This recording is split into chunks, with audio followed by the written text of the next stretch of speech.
Reels वाली बहू। प्रज्ञा को रील्स बनाने का बड़ा ही क्रेज है और वो दिन भर रील्स बनाती रहती है। खाते पीते घूमते फिरते घर में कॉलेज में रील्स बनाने के कारण प्रज्ञा पूरे कॉलेज में हाईलाइटेड है। जहां उसकी रील्स सभी को पसंद आते हैं, वहीं मनीषा चिंता में डूबी रहती है। एक रोज जब खाते हुए प्रज्ञा रील्स बना रही होती है, तब मनीषा कहती है, एक मिनट भी चैन नहीं है इस लड़की को। ये नहीं कि खाना तो आराम से खा ले, लेकिन नहीं, अरे थोड़ी देर रील्स नहीं बनाओगी तो आसमान नहीं टूट पड़ेगा। अरे मम्मी, इसी को तो कहते हैं डिटर्मिनेशन। तुम नहीं समझोगी ये सब। भगवान, इस लड़की को सद्बुद्धि दे। जब देखो तब टेढ़ा बाका मुंह बनाती रहती है।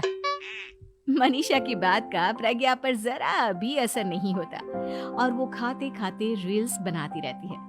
दिन बीतने लगते हैं और देखते देखते प्रज्ञा का कॉलेज भी खत्म हो जाता है।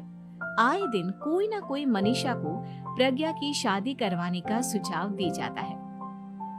सब ठीक ही कहते हैं, प्रज्ञा की शादी कर देनी चाहिए। अपने घर के काम काज में व्यस्त हो जाएगी तो खुद ही ये रील्स और नाच गाना बंद हो जाएगा।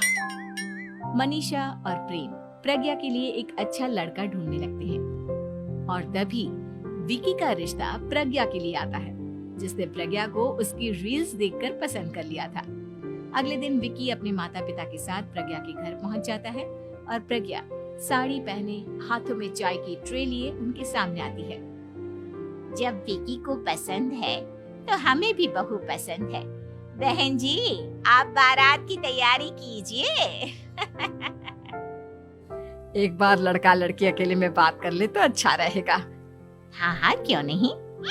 मनीषा विकी को प्रज्ञा के कमरे में भेजती है, जहां प्रज्ञा पहले से ही रील्स बना रही होती है। तभी विकी कहता है, आ गए आपके साजन जी। हमारे साथ ये रील्स कंप्लीट करती तो और भी अच्छा रहता। अच्छा जी, अब आ ही गए हैं तो बना ही लेती हूँ आपके साथ।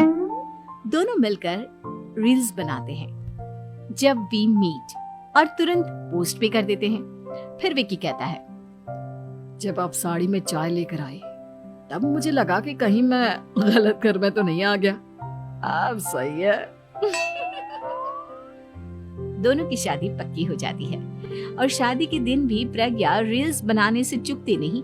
यहाँ तक कि बारात के समय भी नाचते हुए रील्स बनाती है।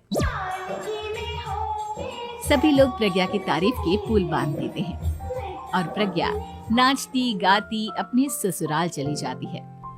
सब कुछ अच्छा चल रहा होता है। प्रज्ञा यहाँ भी दिन भर हर चीज की रील्स बनाती रहती है। लेकिन कुछ दिनों के बाद जब सुनीता कहती है, बहू, ये रील्स के साथ साथ कुछ काम भी कर लिया करो। वैसे तुझे और क्या क्या बनाना आता है? मम्मी जी, वैसे तो सब कहते हैं कि मैं सब कुछ अच्छा बनाती हूँ, लेकिन मुझे लगता है कि मैं मैगी अच्छा बना लेती हूँ। हाँ, कॉफी भी अच्छा बना लेती हूँ और मुंह तो सबसे अच्छा बना लेती हूँ। हैं? अच्छा अच्छा।